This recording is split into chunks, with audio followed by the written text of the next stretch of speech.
जय हिंद दोस्तों, एक बार फिर से स्वागत है आप सभी का आपके अपने YouTube चैनल स्कूलों पे। दोस्तों देखिए, जैसे कि आप लोगों का मॉडल पेपर आ गया है और इस वीडियो में मैं आप लोगों का इंग्लिश का मॉडल पेपर का सेट 1 सॉल्व कराने वाला हूँ। ठीक है, तो देखिए आप लोगों का जो इंग्लिश का मॉडल पेपर है वो 3 सेक्शन में बांटा गया है। पहला आपका सेक्शन ए जिसमें रीडिंग है, ये रीडिंग यानी कि जिसमें आपका पैसेज पूछा गया है। दूसरा आपका सेक्शन बी है जिसमें आपका राइटिंग और ग्रामर है। ठीक है, उस राइटिंग में जैसे आपका ऐसे लिखने के लिए आया है और उसके बाद ऐसे लिखने के लिए आएगा और दूसरा आपका जो है लेटर लिखने के लिए आएगा और साथ ही आपका जो ग्रामर का पोर्शन होता है। और सेक्शन सी है जिसमें आपका जो लिटरेचर है यानी कि आपके जो बुक्स का पोर्शन है वो सारी चीज़ें उसमें पूछेंगे। ठीक है, अब देखिए ये जो वीडियो है ये मैं पूरा लंबा भी कर सकता था, लेकिन इतना लंबा मुझे करना नहीं है क्योंकि आप लोग भी बोर हो जाइएगा। इसीलिए हम लोगों ने सोचा है कि जो पूरा सेट है उसको तकरीबन 3 पार्ट में बनाएं ताकि आपको भी पढ़ने के लिए सुविधा हो और आपको ज़्यादा बोर ना लगे। और हम लोग कोशिश भी करेंगे आप लोग इस तरह से समझाने की कि आप लोग हर चीज़ को बारीकी से समझ पाए। ठीक है, तो देखिए इस वीडियो में मैं सेक्शन ए को कवर कराऊंगा जिसमें आपका एक पैसेज है। ठीक है, तो मैं उस पैसेज को पढ़ के आप लोगों को समझाने वाला हूं और ए टू जेड डिटेल आपको समझाने वाला हूं कि वो पैसेज को सॉल्व कैसे करते हैं। हमको सॉल्व करके दिखाना नहीं है, बल्कि मैं आपको ये समझाऊंगा कि पैसेज को सॉल्व कैसे करते हैं। ठीक है, अगर आप पैसेज सॉल्व करना सीख जाएंगे तो आप ये पैसेज क्या दुनिया के कोई भी पैसेज सॉल्व कर लेंगे। ठीक है, तो हम लोग इस वीडियो में यही ध्यान देंगे कि पैसेज को सॉल्व कैसे करना है। ठीक है, अब देखिए मैं आपको एक चीज़ बता दूँ, जब भी आप इंग्लिश का पेपर देने जाए, इंग्लिश का जो एग्जाम देने जाए, तो एक चीज अपने साथ जरूर ले जाइए। वो क्या है? Common sense. जी हाँ, आपके पास कॉमन सेंस होना बहुत जरूरी है। पूरा इंग्लिश आपको भले ही बहुत अच्छी तरह से इंग्लिश ना आती हो, लेकिन आपके पास अगर कॉमन सेंस है ना तो आप ज़्यादा से ज़्यादा नंबर ला सकते हैं एग्जाम में। ठीक है, अब आपको मैं बताऊंगा कि आपके पूरे इंग्लिश में कहाँ कहाँ कॉमन सेंस का इस्तेमाल होगा। अगर आपके पास कॉमन सेंस है और अगर आपने बहुत अच्छी तरह से तैयारी नहीं भी की तो भी आप अच्छा मार्क्स स्कोर कर सकते हैं। जी हाँ, तो इंग्लिश में अपने प्रिपरेशन के साथ साथ, तैयारी के साथ साथ और एक चीज़ होना बहुत जरूरी है और वो है कॉमन सेंस। तो अपने पास कॉमन सेंस होना बहुत जरूरी है। एग्जाम में आप अपने साथ कॉमन सेंस को जरूर लेके जाइएगा। ठीक है, अब चलिए, अब मैं आप लोगों का सबसे पहला जो पैसेज है वो आप लोगों को पढ़ के समझाने वाला हूँ कि वो है क्या, और उसके जो क्वेश्चन पूछे गए उसको भी मैं आप लोगों को सोल्यूशन देने वाला हूँ। ठीक है, चलिए शुरू करते हैं। तो देखिए आपका इंग्लिश का जो सेट 1 का सेक्शन नंबर है रीडिंग वाला, उसमें ये जो पैसेज लिखा है वो मैं आप लोगों को पढ़ के समझाने वाला हूँ। ठीक है, अब देखिए पैसेज क्या है। आप जो पैसेज मैं यहाँ पर पढ़ूंगा वो पैसेज आपको स्क्रीन पे दिख रहा होगा। ठीक है, आप देख सकते हैं जैसे कि यहाँ पर लिखा गया है, mass copying in the examination has reduced education to a joke. जो मास कॉपीइंग यानी कि सामूहिक चीटिंग, जो हम लोग चीटिंग बोलते हैं, सामूहिक नकल। ठीक है, तो मास कॉपीइंग का मतलब होता है सामूहिक नकल। जो नकल करना है ना, ये एजुकेशन को एक मजाक बना दिया गया है। आप लोग भी समझ सकते हो कि आप लोग जहाँ एग्जाम देने जाते हैं वहाँ पर भी कई लोग जो है नकल करते हैं, जो चीटिंग करते हैं। ठीक है, उसी से रिलेटेड ये पैसेज है। तो आगे क्या कहा है कि the lengthy courses of study and the system of annual examination are the root cause of it. अब देखिए मास कॉपीइंग मतलब जो नकल जो करते हैं, इसका मेन कारण क्या है? मेन कारण यही होता है कि लेंदी कोर्सेज, जो लंबे लंबे कोर्स होते हैं, जैसे आप लोग का बहुत सारे लंबे इतने सारे सब्जेक्ट्स है, साल भर में आपको कंप्लीट करना है, और जो सिस्टम है एनुअल एग्जामिनेशन का, जो साल में जो आपका एग्जाम होता है वो जो सिस्टम है, यही कारण है। ये जो सिस्टम है और साथ में जो लंबे लंबे कोर्सेज है जो खत्म नहीं होते हैं, जिस वजह से बच्चों को क्या करना पड़ता है? चीटिंग करना पड़ता है। इसी से रिलेटेड आपका पैसेज है। आगे क्या कहा है कि How is it possible for any human being to express honestly within 3 hours all that he has learned in the full 1 year? देखिए अब आप समझने वाली बात है कि जो आप पूरे साल भर में पढ़े हैं उसको 3 घंटे में आप अगर आपको एक्सप्रेस करने के लिए बोला जाए, 3 घंटे में आपको अगर वो चीज़ कहने के लिए कहा जाए, लिखने के लिए कहा जाए, वो आपका पूरा ज्ञान, तो ये पॉसिबल नहीं है। वही चीज़ तो यहाँ पर बताया गया है। Naturally students are forced to claim certain things and copy other from some sources in the examination hall. देखिए क्या होता है कि नेचुरली इसीलिए क्या होता है कि ज़्यादातर स्टूडेंट अपने अंदर से फोर्स्ड होते हैं कि अब मेरे पास कोई ऑप्शन नहीं है, इसलिए वो या तो किसी फ्रेंड का देख के लिखते हैं, किसी दोस्त का देख के लिख लेते हैं, या तो क्या करते हैं किसी और सोर्स का इस्तेमाल करते हैं। और सोर्स का मतलब आप लोग समझ ही लेते हैं, समझ ही सकते हो कि कैसे कैसे नकल होता है, कैसे चीटिंग होता है। ठीक है, अब देखिए यहाँ पर और एक चीज़ लिखा है कि the result of a student should be determined by his performance round the year. लेकिन ऐसा नहीं होना चाहिए। क्या होना चाहिए कि उसका जो रिजल्ट है वो किस चीज़ पर डिपेंड होना चाहिए?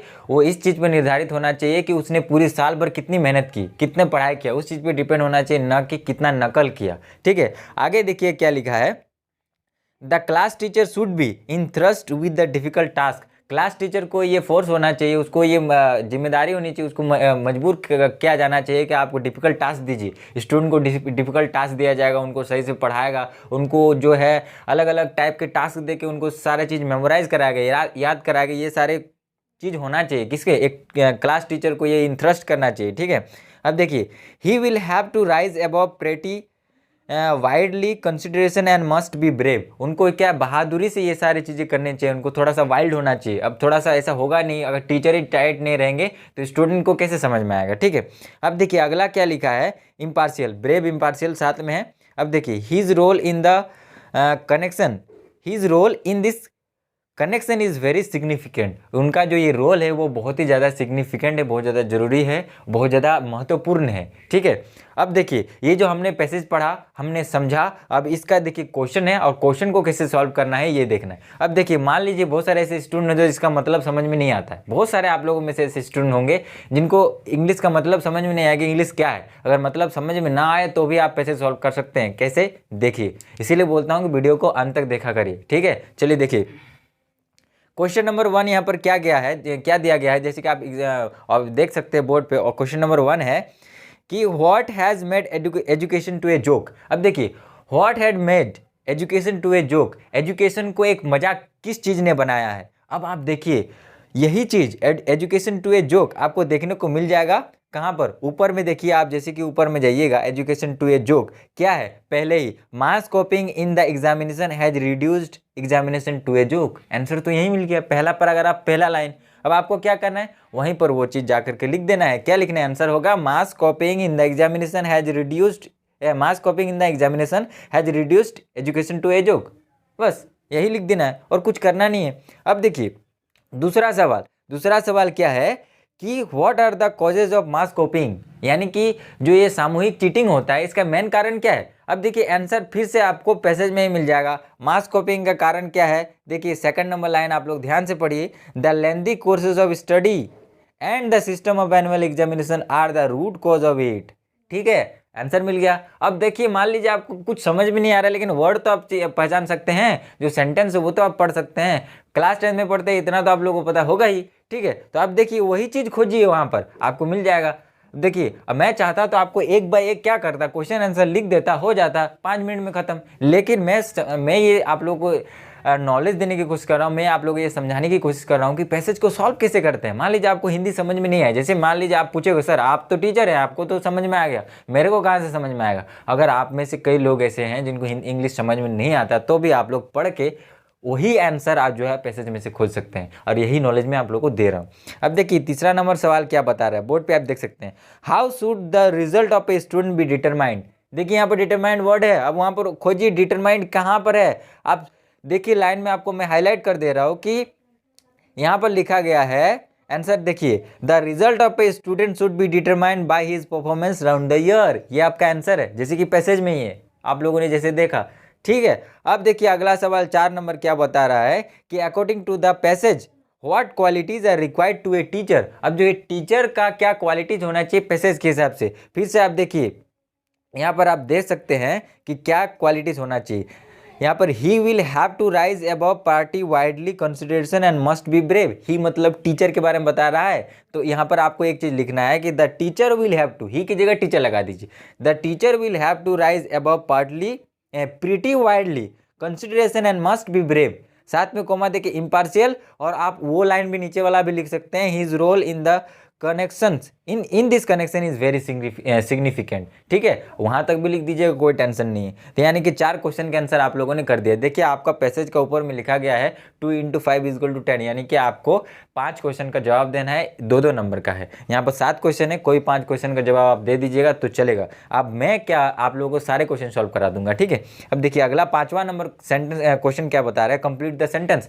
अब सेंटेंस कंप्लीट करना है, यानी कि जो चीज़ यहाँ पर है वो चीज़ आपको पैसेज में खोजना है और बाकी वाला पोर्शन जो आपको वहाँ पर लिखना है। अब देखिए क्या बताया क्या है, how is it possible for any human being, उसके बाद डैश क्या है। तो आप देखिए यहाँ पर ऊपर में ही आपको मिल जाएगा कि हाउ इज इट पॉसिबल, आप ये खोजिए कि हाउ इज इट पॉसिबल। देखिए यहाँ पर आप देख सकते हो कि how is it possible for any human being to express honestly within 3 hours, ठीक है, all that he has learned in full 1 year. ये चीज़ है, आपको वहाँ तक लिख देना है, क्वेश्चन मार्क तक, आपका आंसर सही हो जाएगा। दूसरा नंबर क्या है इसका पार्ट 2 क्या, mass copying in the examination dash, ये वाला पहला लाइन में ही है, आप लोग देखिए, mass copying in the examination had reduce reduced examination to a joke. बस जोक तक, फुल स्टॉप, खत्म, यहीं तक आपका कंप्लीट हो जाएगा। अब आपका देखिए 6 नंबर वाला क्या बताया, क्या है कि make a meaningful sentence with the word performance. जो परफॉर्मेंस वर्ड है उसका एक मीनिंगफुल सेंटेंस बनाना है। चलिए, तो 6 नंबर वाला आपका जो सवाल है वो क्या है कि आपको बोला गया है कि जो परफॉर्मेंस सेंटेंस परफॉर्मेंस वर्ड है उसको आपका एक सेंटेंस बनाना है। तो परफॉर्मेंस का मतलब सबसे पहले आप लोग समझ लीजिए, इसका मतलब होता है प्रदर्शन है, ठीक है, कि किसका मतलब कोई किसी भी चीज में जो प्रदर्शन होता है वो कैसा होता है। अब देखिए, इसका एक सेंटेंस बनाने के लिए बोला गया था, तो सेंटेंस हम लोग क्या बना सकते हैं, आप अपने हिसाब से कुछ भी बना सकते हैं, ठीक है, आपको जो सुइटेबल लगे, जो आपको आसान लगे या जो आपको आता हो उस हिसाब से आप बना लीजिए, ठीक। अब देखिए, मैंने यहाँ पर एक सेंटेंस बनाया है कि हर performance is outstanding in study. अब स्टडी की जगह प्ले भी कर सकते हो, स्टडी की जगह प्ले की जगह कुछ और भी कर सकते हो जो आपको अच्छा लगे। तो यहाँ पर हमने बनाया है कि हर performance is outstanding in study, मतलब पढ़ने में उसका प्रदर्शन बहुत अच्छा है, वो पढ़ने में बहुत अच्छी है, ठीक है, ये चीज़ हमने बनाया। 7वां नंबर सवाल क्या है, 7वां नंबर सवाल आपका कहा गया है कि इस जो पैसेज है इसका एक सुइटेबल टाइटल दीजिए। टाइटल मतलब शीर्षक देना है, तो आप कुछ भी देख सकते हैं, जैसे ये मास कॉपिंग से शुरू है। मास कॉपिंग यानी कि आपका जो है सामूहिक नकल होता है, उसके बारे में बताया गया था, आप वो भी एक टाइटल लिख सकते हैं। इसीलिए मैंने यहाँ पर मास कॉपिंग एक टाइटल लिख दिया है, ये भी एक टाइटल हो सकता है। देखिए, टीचर के बारे में बताया गया तो रोल ऑफ टीचर, ये भी आपका एक टाइटल हो सकता है। साथ में सबसे ज़्यादा बार जिक्र किया एग्जामिनेशन हॉल, जो एग्जाम है उसके बारे में बताया गया, तो आप एग्जाम हॉल भी एक टाइटल लिख सकते हैं। तो चलिए, ये था आज का वीडियो जिसमें हमने ये सीखा कि पैसेज को कैसे सॉल्व करते हैं। साथ ही बहुत ज़्यादा इंपॉर्टेंट पैसेज है क्योंकि आपका मॉडल पेपर का सेट 1 का पहला जो सेक्शन है उसका ये भाग है। अगले वाले सेक्शन में हम लोग ये सीखेंगे कि ग्रामर वाले भाग को कैसे सॉल्व करते हैं, ठीक है। तो आई होप आपको ये हमारी मेहनत अच्छी लगी होगी। तो अगर वीडियो अच्छा लगा है तो वीडियो को एक लाइक कर देना, साथ ही साथ चैनल को सब्सक्राइब करके बेल आइकन को दबा लेना, क्योंकि हमारे द्वारा अपलोड किए गए सारे वीडियोज़ के नोटिफिकेशन ताकि आपको सबसे पहले मिल सके, ठीक, और आप सबसे पहले तैयारी कर सके। और हाँ, इस वीडियो को अपने फ्रेंड्स में भी शेयर करना, अपने व्हाट्सएप ग्रुप या फेसबुक ग्रुप में भी शेयर करना, ताकि वे भी हमारे यहाँ से हमारे इस चैनल से तैयारी कर सके और वे भी इस वीडियो को देख सके। तो चलिए, मिलते हैं अगली वीडियो में, अगली क्लास में। तब तक के लिए खुश रहिए और अपना तैयारी करते रहिए। Thank you so much. जय हिंद, वंदे मातरम।